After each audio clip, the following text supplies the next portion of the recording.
Things Fall Apart Festival 2025 ended on a high. Now joining us in the studio include, of course, Afia TV's Head of News and Current Affairs, Mr. Alex Obodo, as well as Chairman Planning Committee Things Fall Apart Festival, Mr. James Eze. Thank you so much for joining the show. And big congratulations to you both, Planning Committee Chair and host. I should be listening to the way Chimamanda was telling you. I know. How did you feel, Mr. Alex, sitting next to Chimamanda? Well, you see, I had dreamt of this, and I have to say I also worked towards it, because it all boiled down to planning, and it's all thanks to him. Actually, the fact that Chimamanda came was actually because of him. He engineered everything. Yes, yeah. I didn't have to say this, but I'm saying. But I mean, Chimamanda had to, thank him for actually making it possible for her to change what could have been just a reading from her book to a keynote address. Right. You know what it is for you to give a keynote, and you saw the kind of keynote it turned out to be. So, all right, let's come back to you. Yeah. How did you make it happen? I mean, and then you just had to save. I don't even know how many bests we have to count before we get to the last best for last, because everything seemed to be a highlight, the visa to Umofia, and at the end of it all, you now have Chimamanda headlining it, and then you get the whole ICC. How did you make it happen, Mr. Eze? Well, Natalie, it really wasn't easy, but when you believe that there is something, there is value in an enterprise, in any project that you are pursuing, you don't keep anything in reserve. As for me, I had so many sleepless nights. Right.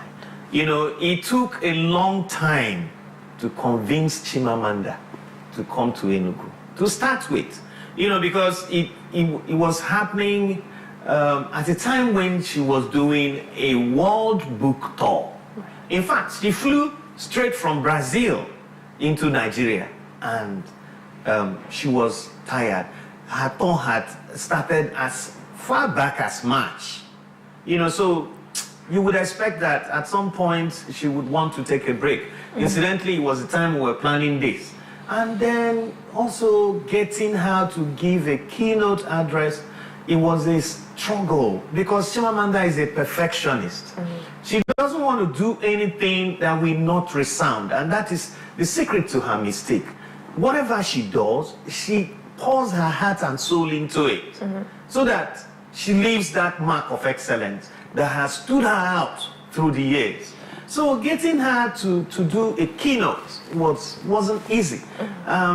We had arguments, and she said she just wanted to just get to Enugu, read her books. And I said, how? How are you going to do that? The Igbo people are expecting you. Look at what's going on in our part of the world. And who will address these issues? Me and some of my friends, we feel that this is time to really play the role as leaders. At my age and the level of exposure that I have, my training in different places, my background, my learning as a scholar, as a writer, has predisposed me to seeing myself as a leader. I don't want to wait for anybody to point that out to me. So I just start making little efforts in my own corner to set the society right. And that was why I started telling Chimamanda, look, you have to talk to these issues. Things Fall Apart Festival gives us a foot on the door to address the big elephant. That's right. And that's what happened. Let's come back to you now, Mr. Alex. You welcomed Chimamanda into the International Conference Center Enugu. We heard your voice reverberating through the hall. How did you feel the moment Chimamanda stepped into the ICC, knowing that the fate of the event, the energy of the event rested on your shoulders? Well, I conquered the event with Odera. So, in fact, the whole thing started outside. I noticed, because I was inside, I noticed that we had almost half of the people outside waiting for Chimamanda. So when she arrived, there was a lot of commotion. but that commotion wasn't a bad commotion. Rancor. Yeah, it was absolute bedlam, if you like. So, but when she stepped in, normally as the MC, when you speak through the sound system, you're supposed to hear yourself. But then the noise wouldn't let you hear yourself. So I had to raise it 2 notches. So because if you listened, you would see that I had to raise my pitch in order to be heard, because everybody wanted to be part of the moment. And again, if you're welcoming someone, you have to also announce the person. Apart from the whole Gerard with his Ojan, the whole thing, you needed to also announce that Odelowa is here. Because this was different for her. You said it like 100 times. Yeah, she's been around the world, but coming home felt different, and she said it herself. Okay, so let's come back to you, Mr. Eze. She gave a keynote address, which you've harped on. What salient elements of that address would you like Ndibo to take home? Almost, there is no part of that address that, does not carry the trademark of excellence that Chimamanda is known for. Are we going to talk about her emphasis on Igbo unity? Are we going to talk about, her address, of the ritual murder, especially the practice that has turned our young women cheap ingredients for money rituals? Are we going to talk about Asusu Igbo, the Igbo language, and why we should take pride, in teaching our children the language, or the culture itself, the sacredness of human blood, the fact that Okonkwo, in spite of his service to Umuofia, was banished for 7 years for spilling the blood of a kinsman? That tells you how our people, usually hitherto held, the killing of one's brother or one's relative.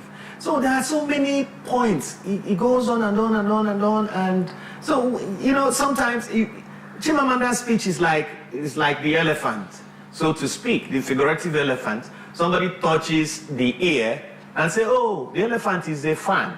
The other person touches the flank and says, oh, it's a tree trunk. So there are so many aspects. You just take what speaks to you and run with it. Okay, I want to get your insight, the dream, the vision that bettered this festival. How did it come about? Is it you saw it as a dream? Did you dream about it? And also at the background, you and your committee in putting this together, bringing alive the legacy of Chinua Achebe and his spirit. Can you walk us through how that, or the advent, the inception, how did it come about? Is it a vision? Was it a dream? Did you wake up one day and like, I had a dream about this and I have to bring it to life?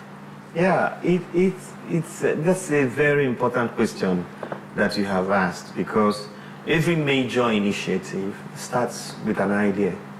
So, Chimamanda has been my friend for years, and oftentimes we hold conversations, we talk things over.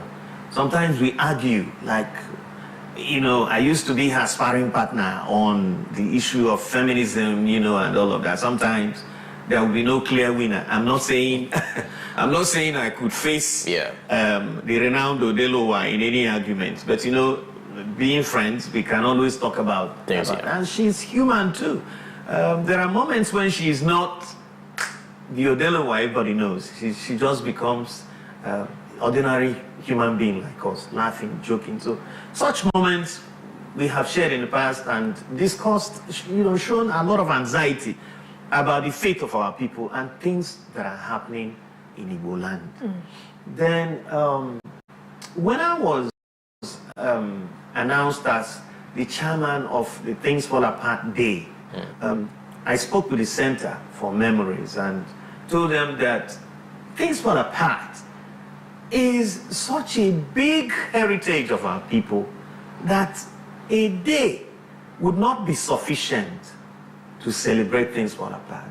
And they said, what do you think we can do? I said, okay, let me go back. I'll come up with a concept, paper on what we should do to actually turn this Things Fall Apart Day, which they had celebrated for 4 or 5 years, to a festival. And that was what I did. And when I must give the center, the credit for accepting all the ideas that were contained in my concept paper, which carried everything from setting up a massive village to bringing Ajofia and all of that. But the crowning glory of the entire thing was who would deliver the keynote. And that was where I told them, look, for this festival to really ricochet, resound across the Igbo world and beyond, we have to get Chimamanda. All right, let's come to you, Mr. Alex. You know, you were the host, okay, and it was such a proud moment for Afia TV as well. What was your assessment as you moderated that week-long event, Sunday to Sunday? I actually just moderated the grand finale. The grand finale. But, you know, behind the scenes, you know. Okay, let's say being a key part, and it did feel like you were moderating it all because your voice was loud. It was the Things Fall Apart week. Mr. Alex carried this on his shoulders. Okay, it was like his baby. Yeah. All right, so what was your assessment of this event, this festival rather, and what areas do you think are crucial for improvement? I think it provided a fresh angle for people who love art, who love literature, especially those who have been expecting something out of the normal routine they've had over the years. I mean, Things Fall Apart Day is always celebrated. James here knows that. But this year took another turn. It became a week-long festival. It became a festival, not just a day celebration. So when it became a festival, it meant that you have to prepare a variety of things people will witness when they arrive Umofia. By the way, I was at Umofia and I had some delicacies. I still have the videos. I don't want to share them. Your visa, your Umofia visa has been revoked. Yeah, but you see, but have you been deported? The Umofia village is still there for people who want to go and see it. But is it going to be there? Yeah, is it going to be there for the long haul? It's there for a while. Yeah, there for a while. So now, what I loved was that every day they had an elaborate program. They had an elaborate program that afforded people an opportunity to experience Umofia. There was a reenactment of the Umofia village. You go there, you even see the mission, the church that the white men built.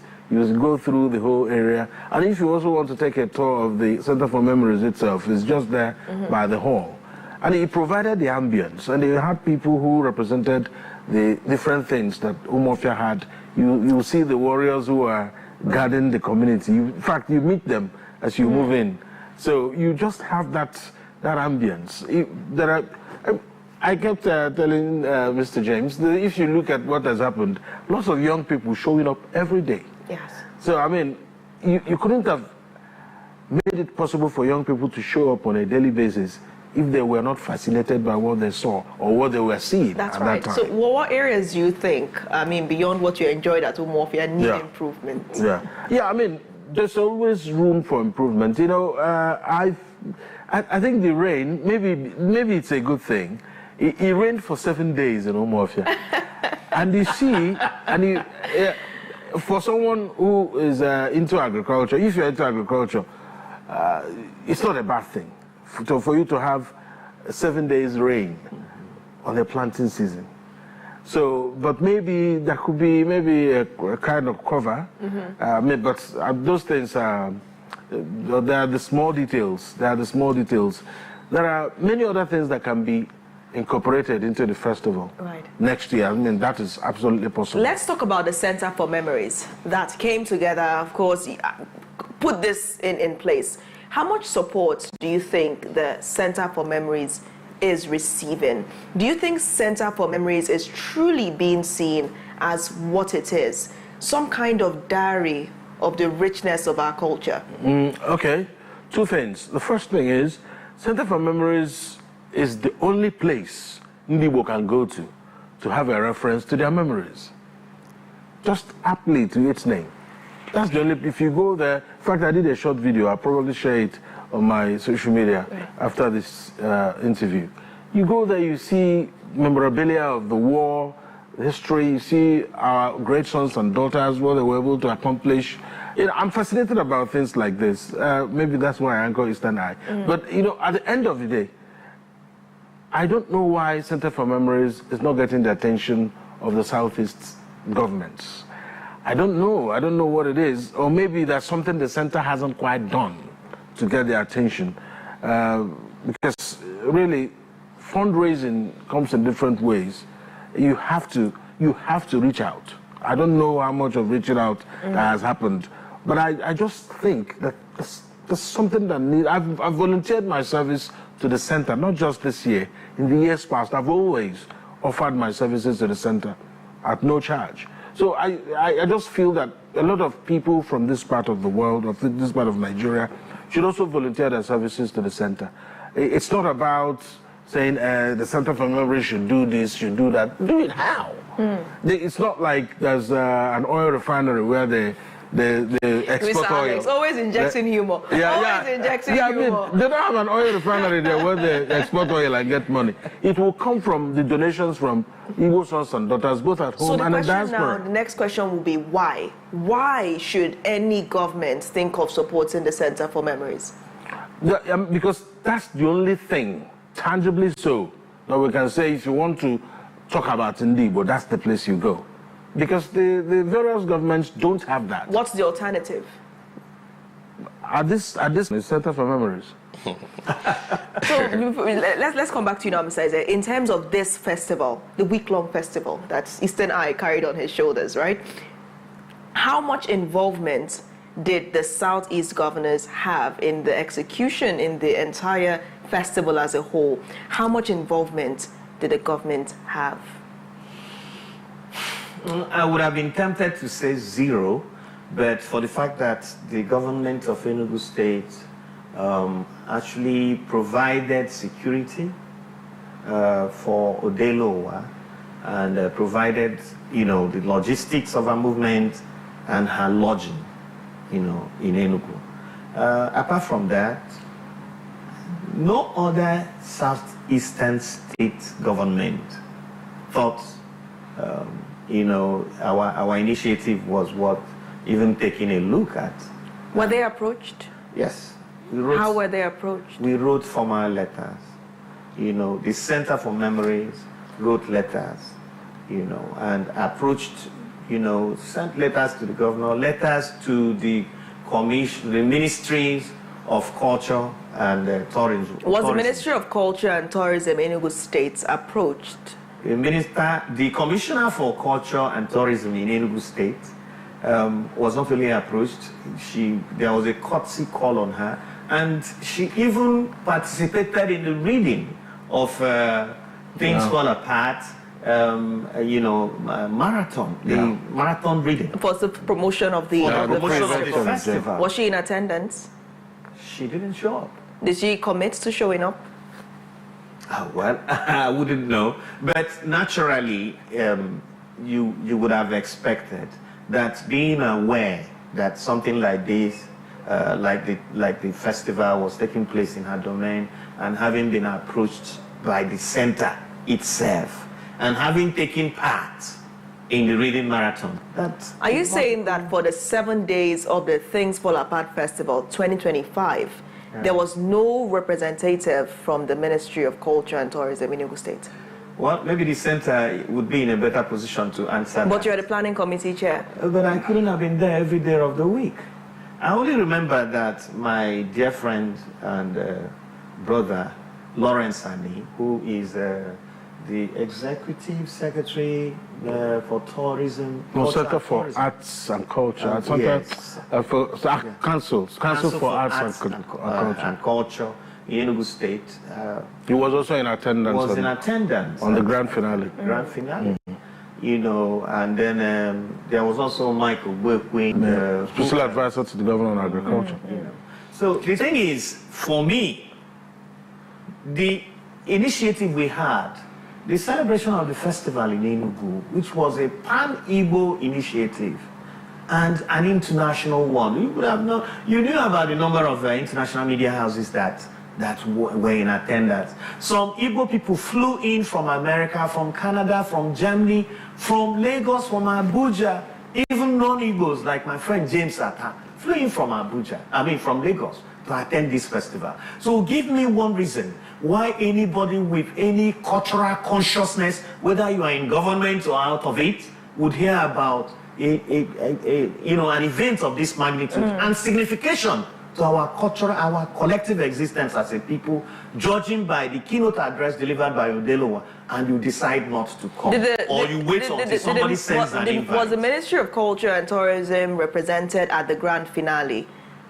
I think the Center for Memories will be in a better position. How was the ICC secured? I think typically. I really want some clarity on this. The ICC, the big auditorium, how was it secured? It was paid for by the Center for Memories, because admirably, the government of Anambra State does not give out its facility for free.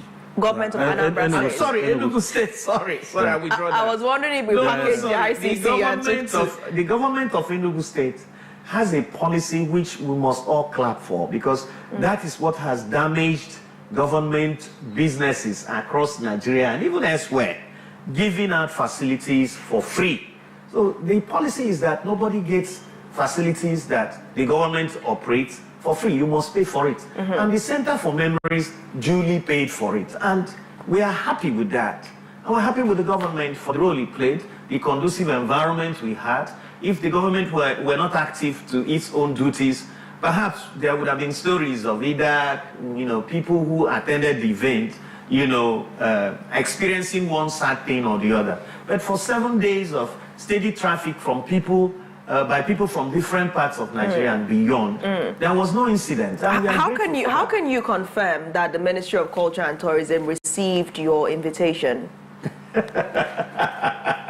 Natalie, I am not the Center for Memories. But you are the planning committee chair. Yes, and I cannot confirm whether the Ministry for Culture and Tourism received the letter or not, because that is the affair of the Center for Memories. I have no records. So for me to actually begin to point at people who failed and didn't, I would have records. I would say, okay, we delivered this letter to you, but you did not respond. And it is early days yet. The event just took place the other day. We haven't even had a meeting to do a post-mortem on the festival. Until the facts are there, I would not trade blame. What would you be concerned about right now with regards partnership in the forthcoming festival? Definitely it's not going to be the one-off, right? Are there plans to have this festival yet next year again? Yes, we will do a post-mortem, and then decide the direction to go. But going by the reaction the festival has received and the wide approval and the fact that, everyone felt that we had done the right thing, it would be almost sad for this effort not to continue. So do you think that come next year, that these state governors or governments would get themselves involved in the next festival? Maybe they were waiting to see how this was going to be a success, then they could bring themselves in.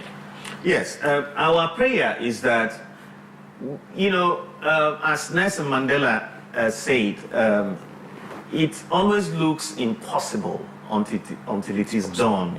So we have, if anyone had any doubts about, whether this festival was worth their time, it has been established that this is actually an idea whose time has come, as Victor Hugo puts it. So our expectation is that we will start early next year. In fact, we start this year and then begin to reach out to people.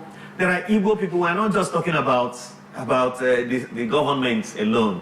Where the Igbo diaspora, the feedback we got from the Igbo diaspora is overwhelming. So whether the government supports it or not, there are Igbo people overseas who can easily donate funds to get us going. Some of them were waiting to see how this first initiative would go. How you fulfilled? That's an understatement. Okay. Beyond fulfilled. All right, now let's end on over this. The moon. Over the moon, I'm sure. Let's end on this note. All right. Let's not break this table.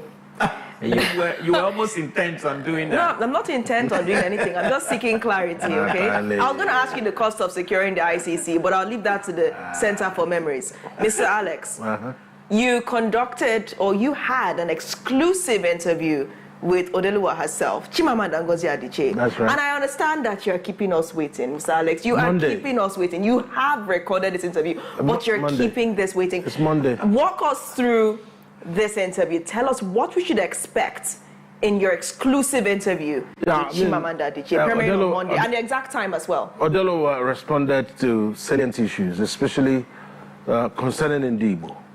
She also talked about, things that concern her writings, what informed some of the choices she's made over the years, right from purple hibiscus and all that. I mean, just every other detail will be in the interview. 7 p.m. on Monday, 14th July, 2025. An Eastern Eye exclusive. An Eastern Eye exclusive. The flyer is out. Show us how the Eastern Eye looks when it's looking at the region. It just blinks.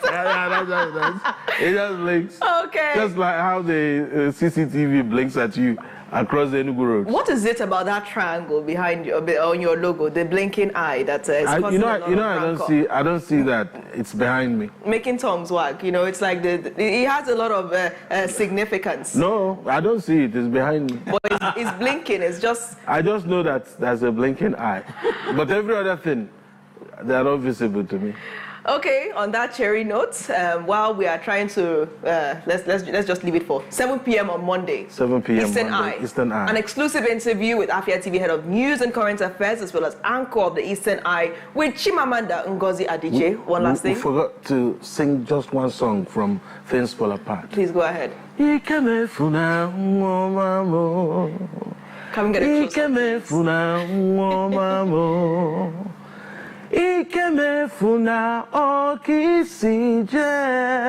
All right. I mean, this is going to be exciting. I hope you sang that song in front of her. Well, I sang it that day. At the grand finale. Go and watch the video. Oh, go and watch the video. Let's go watch the video.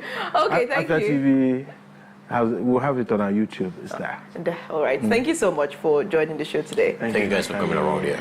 And we're not going to leave you high and dry while we get ready to receive the Honorable Commissioner for Information, Anambra State, Dr. Lome. For we'll leave you with this quick business insight on what tricyclists and bus drivers are saying about the cost of transportation in Enugu and, of course, factors leading to the skyrocketing prices. This report was conducted by Afia TV correspondent Oluwatomi Olatayo for Afia TV. Do take a look.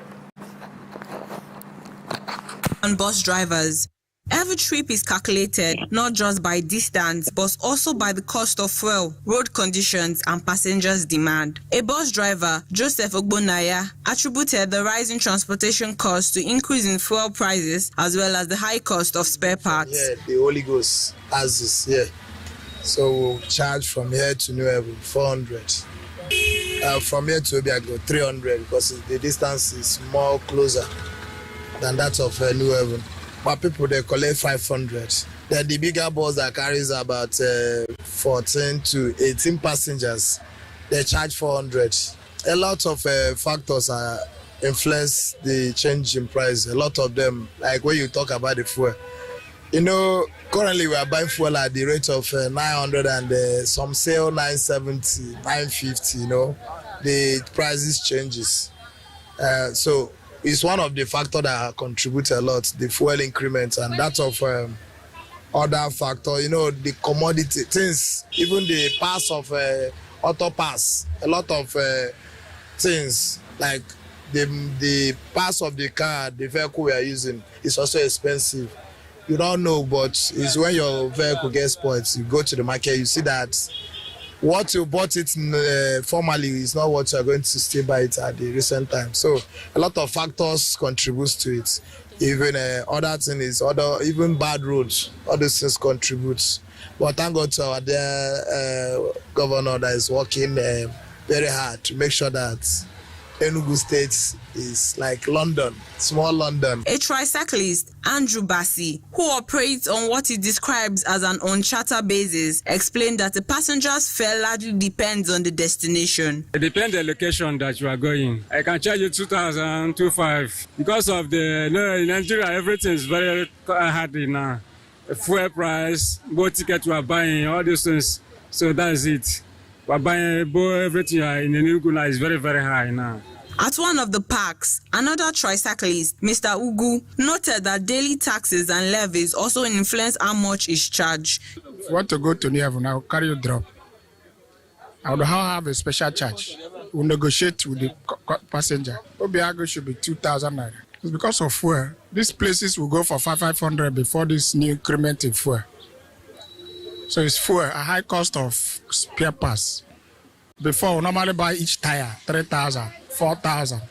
But now we're buying tire 30,000, 35,000. And we pay more tax these days. If you check now, you see each keke in Enugu is paying 750 naira every day. And they check a week, check a month, check a year. Speaking with Mr. Chidebere, he echoed that transportation fees are mainly determined by fuel costs and the rising prices of spare parts. 300 naira. To UNEC, yeah. And because of fuel and pass they're too costly. If you buy like this battery, before we buy this battery 10,000, but as of now, this battery is almost 40,000 naira. And some increasing of fuel and some tax. As Enugu streets stay busy and the need to move remains constant, drivers continue to navigate the rising cost of transport. From Holy Ghost Motor Park, Enugu, Oluwatomi Olatayo reporting for Afia TV.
Welcome back. You're still watching the Afia Morning Show live from Enugu, Nigeria. Now, there is palpable panic in Anambra State following a recent attack by unidentified gunmen in Okulobia, in Agwata local government area of Anambra State. Lots of residents are panicking, wondering what really took place, as we're seeing no less than 4, according to eyewitnesses, confirmed dead.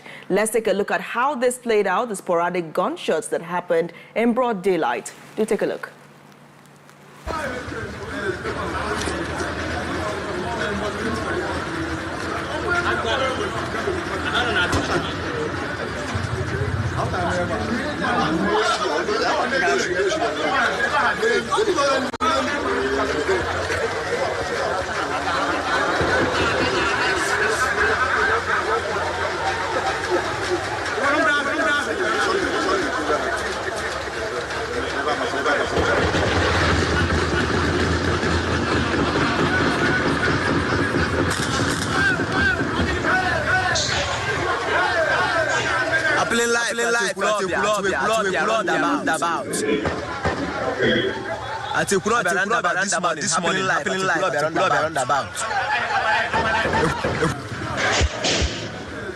I mean, you're seeing the footage right now covered by eyewitnesses around that area. We saw, an individual, a man looking, was dead in a tricycle. We also saw another dead in a shop nearby. So we saw 2, but eyewitnesses are saying that 4 people have been confirmed dead. I mean, facts are still very much unclear, which is why right now we're going to be having an exclusive interview with Anambra State Commissioner for Information, Dr. Law Mefo. Dr. Mefo, thank you so much for responding to our urgent call. Thank you once again.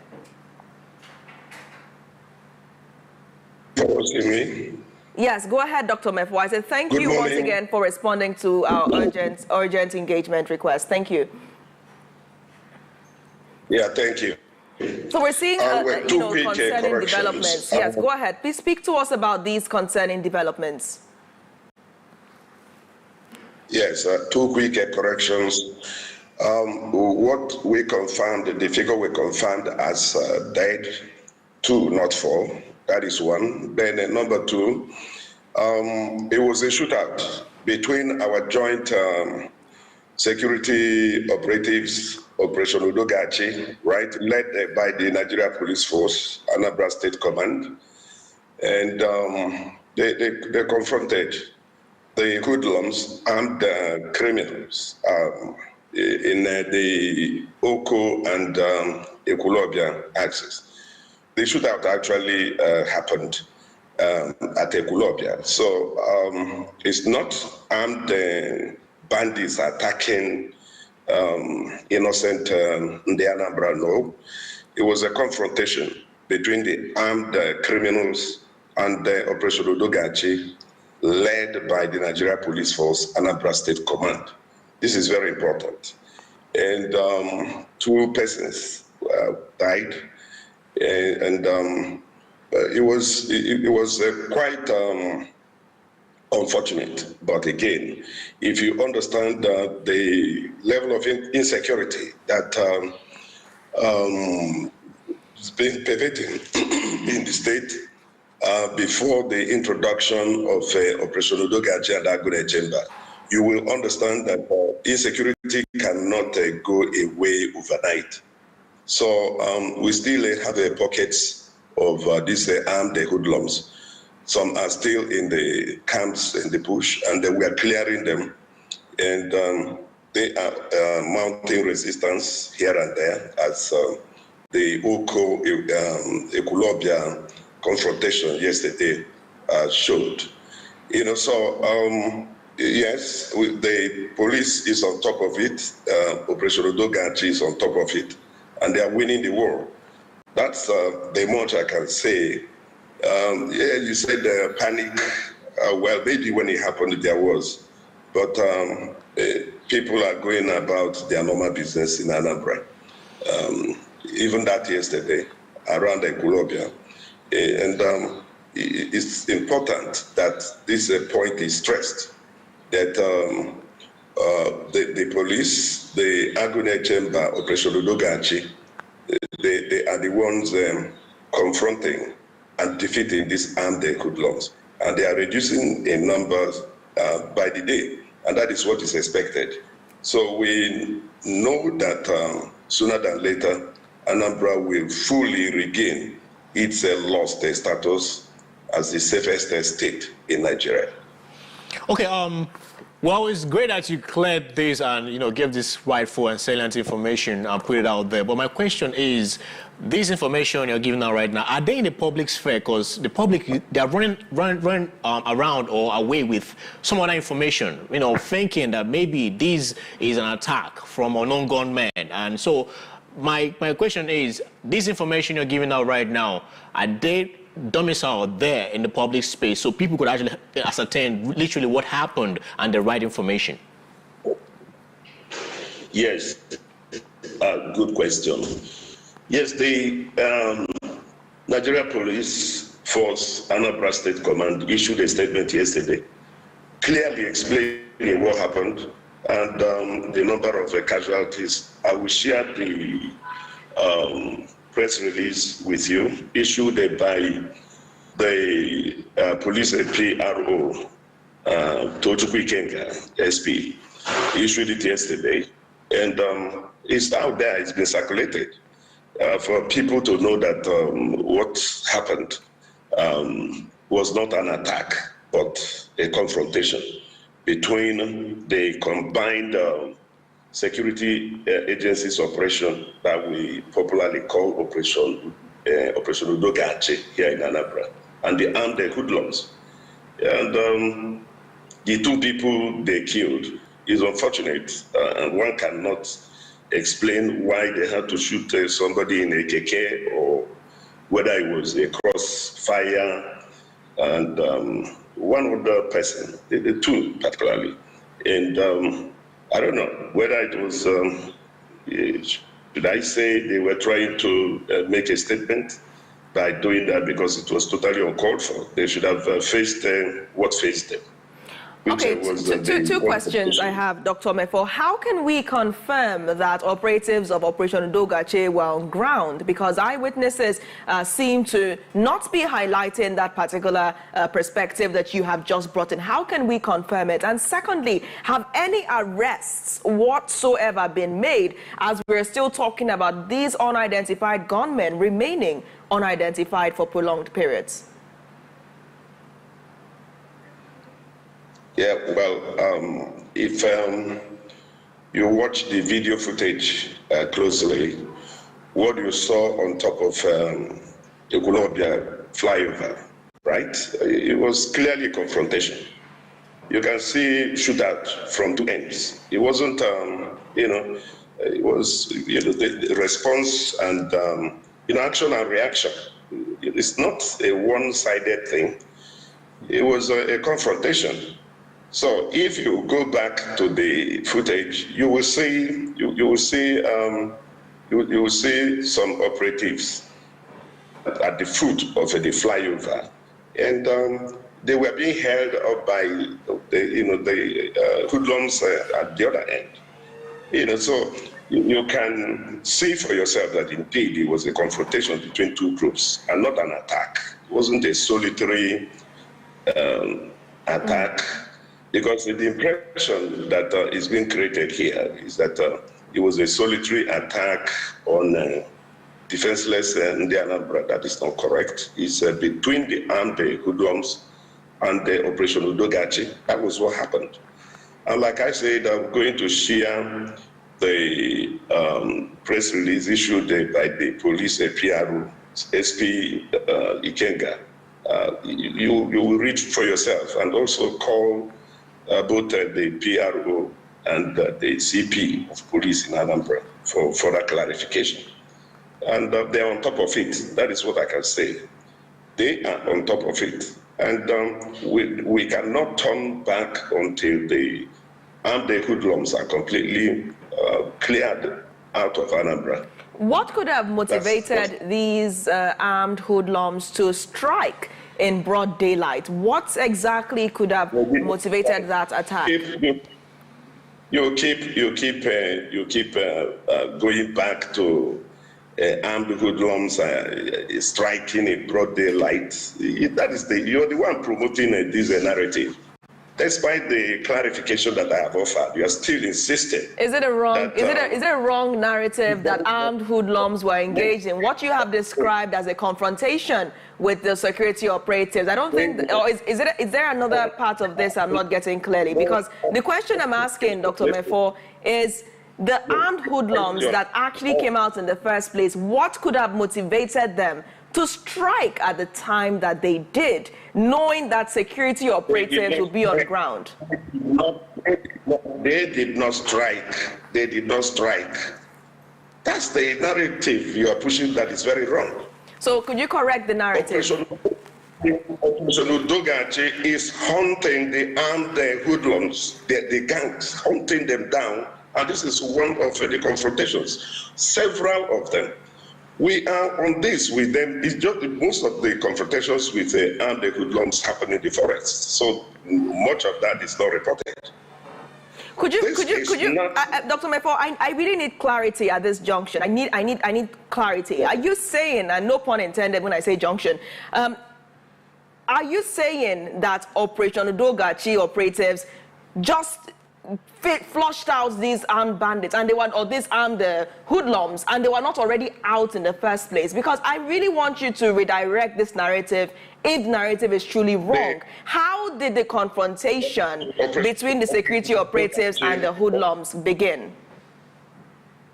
Operation Udogachi took on the armed hoodlums all the way from Uko to Ekulobia, where the showdown occurred. So you can understand that from that perspective. So it's not that the armed hoodlums were out. Do you understand? We're out and they're striking here and there. No. Operation Udogachi is out there hunting and flushing them out from everywhere. There is a group operating from the Oko axis. All right. A mixture of hoodlums and cultists and so on and so forth. That's it. And they have to be flushed out. That is the mandate given to Operation Udogachi. And they have been on top of it. They chased them from Oko to Ekulobia, where the final showdown took place. At what point in the hot pursuit were the two individuals that you have confirmed through that release killed? At what point were they killed at Ekulobia during the hot pursuit? It was at Ekulobia. So who shot who and when? The hoodlums. The hoodlums, turned on somebody in Keke, and there's one other person in a shop. Why would they turn to defenseless individuals during a hot pursuit? How am I supposed to know? I'm not a part of them. Because the question, if they're being chased by operatives of Operation Udogachi, I think the last thing on the mind of the hoodlum would be to turn to defenseless citizens, except those citizens are in fact in their way. But the information we have is that they were going about their businesses. Obviously, one was in a shop, another in a tricycle. Why would they turn to shoot them if there was a hot pursuit? I really want you to help me connect this dot. I think when you get across to Ikega, the police PRO, he will shed more light, because that operation was led by the Nigerian police force. It was a joint operation, Operation Udogachi, that's it. He will give you more clarity on this. Do you understand that? And again, I also wonder why they had to take out two innocent civilians. And they weren't particularly, in their way, so to speak, because they had a confrontation with the security operatives, so they should have faced what they faced them. How were the hoodlums you said were the operatives of Operation Udogachi were chasing these faceless individuals down from Oko to Ekulobia? Yes. Could you describe the nature of the pursuit? Could you describe the means of transport? Were they running by foot? Were they in vehicles? Yes, explain how the pursuit happened. Because I want you to paint a picture of how this happened. Were they in a vehicle? Because they should have been, if it was a hot pursuit, they should have been captured on camera, because I'm sure there would have been a lot of rancor between Oko and Ekulobia. Help us describe that scenario. Yeah, well, you see, I don't know how you describe that kind of a thing. And if you want to confront armed bandits, criminals that decided to mount resistance at Ekulobia flyover, what do you expect our mounted operatives to remain in the vehicle? They wouldn't. They will come down, take cover, and engage, and all that. That's how these things ought to be. So you just have to understand it. That is the ongoing onslaught against armed criminals in Anambra State. That's just it. And then we will continue along that path. Even they are killing two innocent civilians. If they are killing two innocent civilians was a protest, so to speak, because that is how I see it, a protest, or to just do something to get to the state and get at the state and all that. I think it's weak and a poor strategy, because that is not going to deter Operation Udogachi and Agone Chamber. It will not in any way weaken the resolve of the governor, Professor Chukuma Charles Soludo, to get the state to read. Okay, so could you describe the distance between Oko and Ekulobia? If you're going on bike, for instance, what is the distance between Oko and Ekulobia?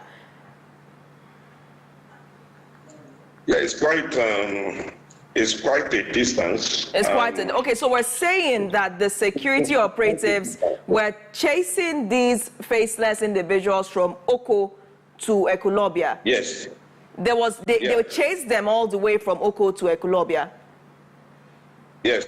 So were the faceless hoodlums or the unidentified hoodlums on bike, or were they in a vehicle being tracked down speedily by these operatives? The police, Anambra State Command that led the operation will give you the gritty details. They will give you. I hope the Anambra State government will be asking the police these questions. I hope the Anambra State government will be asking the police to really paint a picture of how they orchestrated or they carried out this hot pursuit from Oko to Ekulobia. Because I believe there are still a lot of questions below the surface. Dr. Mefo? To me, it's a developing story, and I'm sure the last of it has not been had. We are satisfied with the performance of Operation Udogachi, Agone Chamber, and particularly the Nigeria Police. Nigeria Police, Anambra State Command, under CP Olutogo. They are doing a fantastic job in Anambra now. And because they are collaborating with our own vigilante, which we'll call Agone Chamber. They work together, and they have been delivering greater results, and we expect more in days and weeks to come. All right, thank you so much, Dr. Mefo, for giving us some input as we still continue to unravel this story as the days progress. Thank you for making our time to be with us and answer these questions today. Yeah. Though we still have lots of questions unanswered, but it will take it as a developing story. Thank you once again. Yeah, we can do this again. We'll definitely do this again. The investigation has just started. Thank you. Thank you. All right, and this is saying that our hearts go out from Afia TV to all the other two families that are currently going to be grieving the loss of their loved ones. We will definitely not rest until we bring you as much information as we can on this matter. This is the end of the Afia Morning Show. This morning, I've been your host as always, Nathalie Uku. And I remain Oji Mwachiku. Have a blessed day. Bye for now.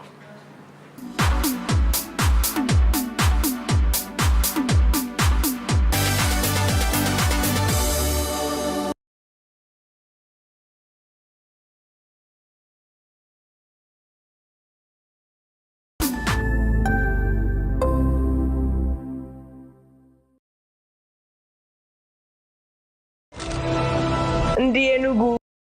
Welcome to the that covers political matters in Enugu State, Nigeria. If you're interested